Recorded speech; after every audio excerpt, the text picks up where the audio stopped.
Hi, my name's James Kennedy with Eastwood Homes, and today we're going to be talking about how to fix a drywall nail pop. This is a good example of a drywall nail pop within this home.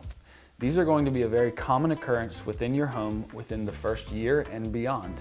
They are going to happen generally when you have a lot of humidity levels within the home and you're going through the heating and cooling seasons within your home.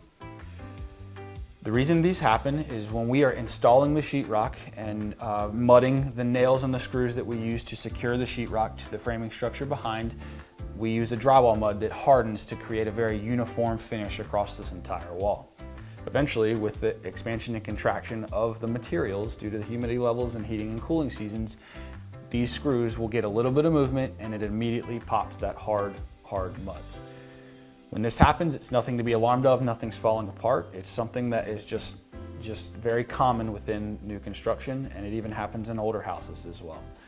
So we will go into further detail about how to fix these drywall nail pops.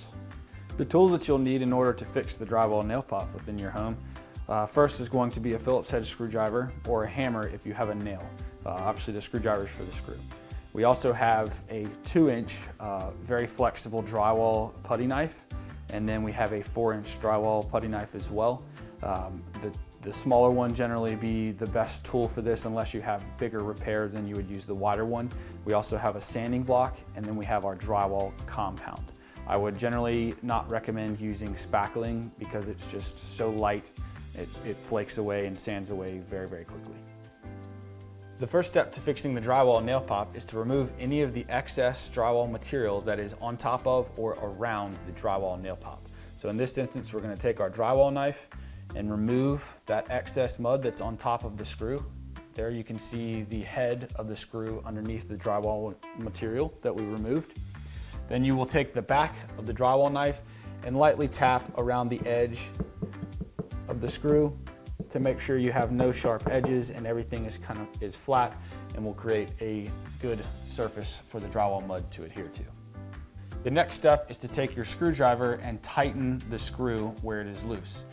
Sometimes what can cause the nail pops is the drywall screw is not quite tight to the sheetrock material. So we will take our screwdriver and tighten the screw until it feels fairly tight. You don't want to over tighten the screw through the sheetrock, but we will tighten it so it feels tighter than it was, and then remove the screwdriver. Step 3 is to then apply the drywall mud over the nail pop. In this instance, you do not need a lot of drywall mud. A little bit will go a long way. We will take it and make sure you fill the nail pop so you get enough drywall material in there, and then start to kind of work it around the outside of the nail pop. You will still be able to see the nail pop slightly, but we want to kind of make it a little bit thick over the top because we are going to sand it down. It's okay if you see some of the pull marks from where you're pulling that drywall mud there, but this is a good example of where you would leave, and you will let this dry until it is dry to the touch, and I would generally wait probably 12 hours to let this dry completely. Sometimes you can accelerate this by using a swipe fan to blow it on it to help dry it, or using a heat gun to dry it even faster. For the next step, you're going to need a sanding block or sanding paper. Generally a very fine grit sandpaper or sanding block is what you need. The sanding blocks tend to be a little bit easier to handle because you can hold it in your hand and sand very easily with it.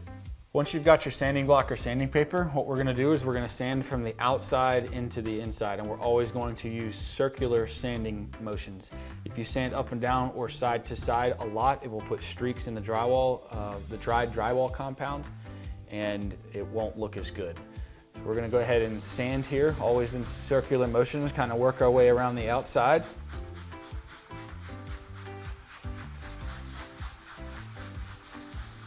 You'll be able to tell when the drywall starts to kind of blend into the drywall a little bit.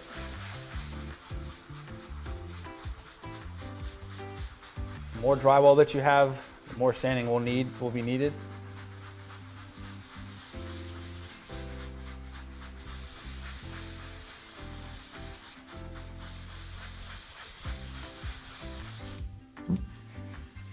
Once you get it to the point where you feel like you can see a little bit of the nail pop there, that's exactly what you want. Very smooth and consistent feel across the entire thing.